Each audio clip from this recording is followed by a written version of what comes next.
All right, in this video, I'm going to show you how we prepare vacant land for dispositions and selling the property.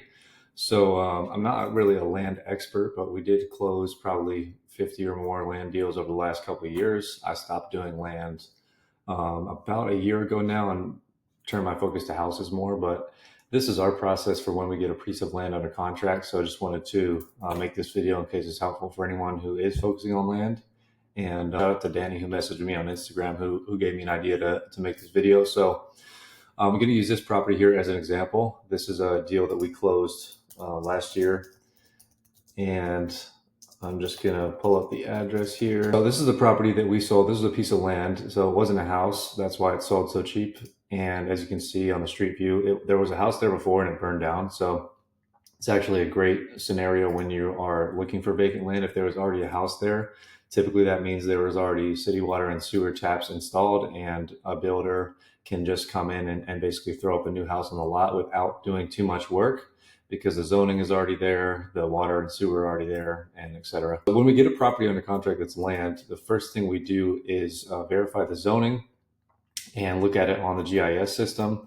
To look and see if there's if it's in a floodplain, if there's any weird stuff going on with the property. So I'm just going to go through kind of our process here. So first things first, you would obviously figure out which county the property's in. So for this property, for example, it's in Fayetteville, North Carolina, which is in Cumberland County.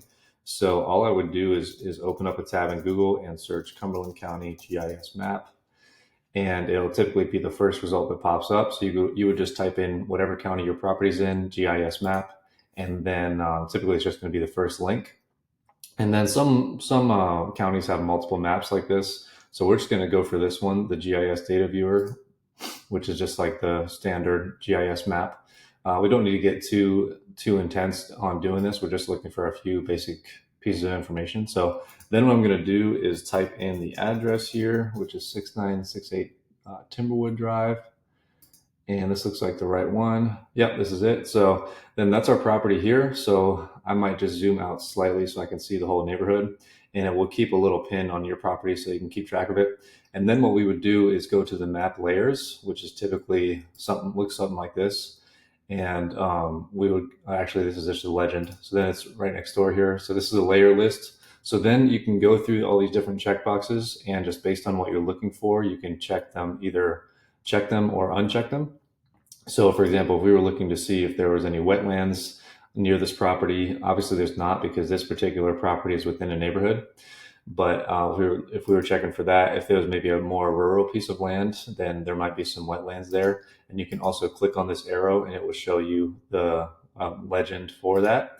And then I'll go down, we can look at soils. For example, these are the different soils in this county. So it looks like ours is probably BAD, or actually it says it right here, it's GOA. So ours is GOA or GBA. It looks like GOA, but it looks like GBA over here. But anyway, we don't need to really look at the soils for this one because it's already in a neighborhood. But if it wasn't, then we would probably look at that. So let me zoom out a little bit because I lost it there. So again, our property is here, 6968. So we are looking for the zoning, and we are looking to see if it's in a flood zone. And that's about it. So also public utilities as well. That's very important. So these are the three main things you're typically going to be looking for. If it's a more rural piece of land, like I said, you might look at soils, you might look at wetlands, you might look at some other stuff. But for us, typically when we get land properties under contract, we're just looking to find out the zoning. We're looking to find if it's in a flood zone or not. And then we're looking to find if it has access to public utilities. So city water, city sewer. And as you can see, if you can do these one by one to make it easier. So I could uncheck zoning, and I could uncheck flood zone and uncheck hydrology. And then it would just give us the public utilities. So as you can see, the green here is sewer, I believe. Let me double check. I believe the green here is sewer. And yeah, the green line is sewer. So as you can see, it's running right in front of the property. So we're good to go there. And then the water is typically blue. As you can see, there's the blue line here. If you click on water lines, and the blue line is also running right in front of our property here, which is again, this one here, 6968. So that confirms that. So you don't need to go any further. Now, if there wasn't any water or sewer showing on the map, you could always reach out to the county and verify. Sometimes the map is not updated in certain counties. If they might be like smaller counties, sometimes they don't update their maps as frequently and there might be water or sewer. And if there's not water or sewer lines showing, that doesn't mean that your land deal is not a good one, because people can always add water and sewer after the fact if there's the ability to tap in.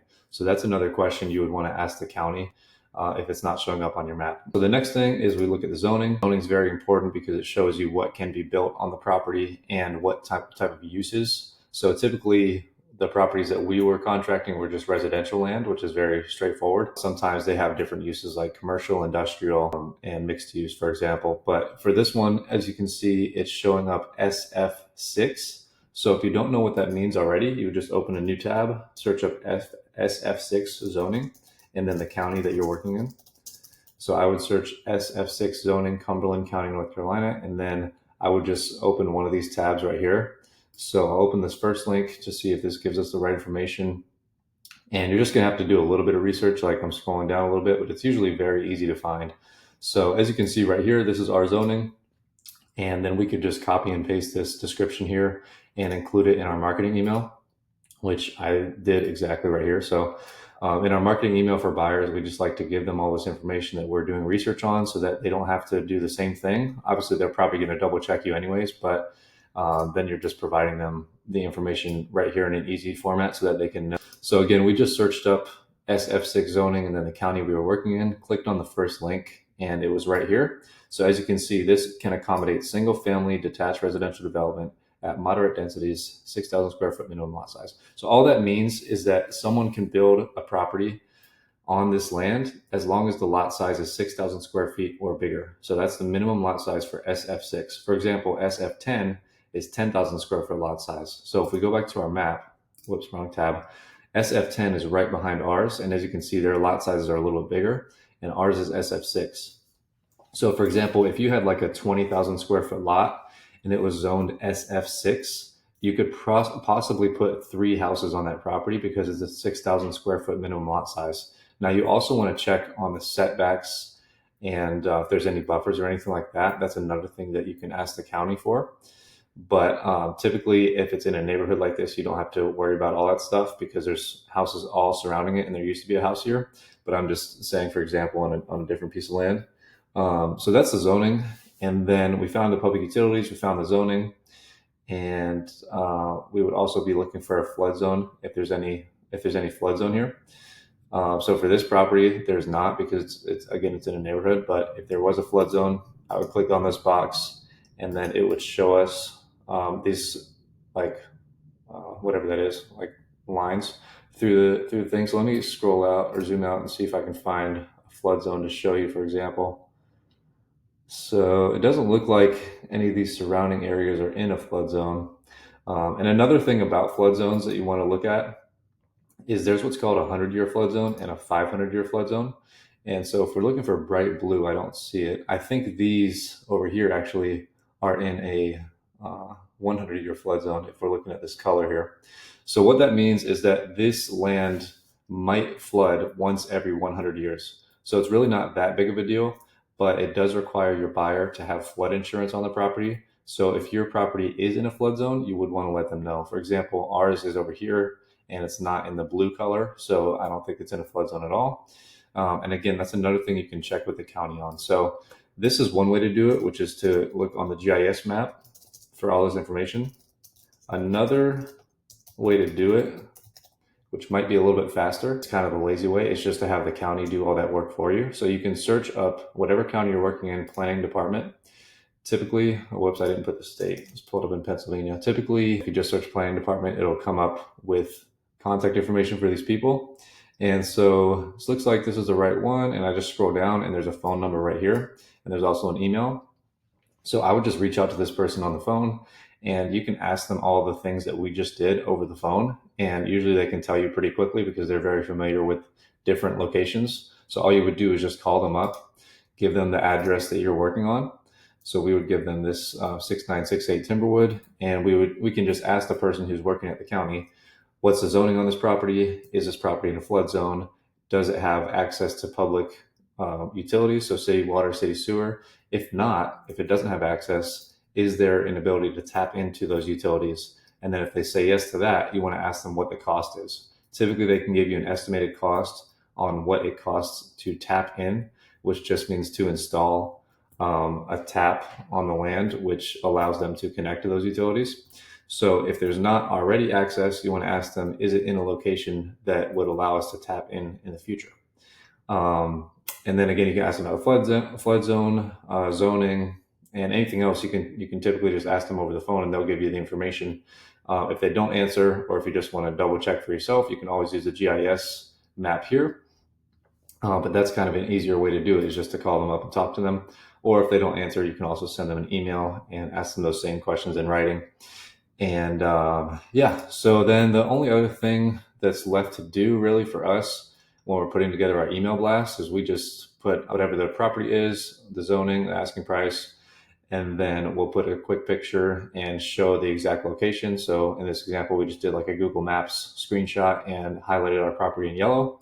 And then we like to put the lot size here, a brief description, and then we'll link to the zoning information, which is what we just looked at, so that they can verify for themselves that SF6 zoning is, this is what it means.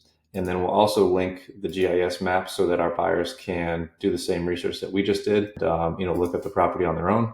And then that's pretty much it. We would also let the buyer know whether or not it has access to city water and city sewer. If it doesn't, then we will let them know this property is on well and septic, or if it doesn't even have that, we will let them know this property has the ability to tap into utilities. So, and then driveway's still there from a previous home. I just added that in, and that's pretty much it. And then if they wanted to make an offer, they can click this button and make an offer on our website. But that's pretty much it. So hopefully that's helpful for those of you that are doing land. I can make more videos like this, or do another example with a different piece of property that might be like harder to find this information on, if that would be helpful. And if you're interested, I'd be happy to send you an example of this email that we put together, or our process for doing what we call a post-contract review when we get land under contract, which is just doing all the stuff I just went over. So yeah, hopefully that's helpful, and just comment if you want me to make more videos like this in the future. Thanks for watching.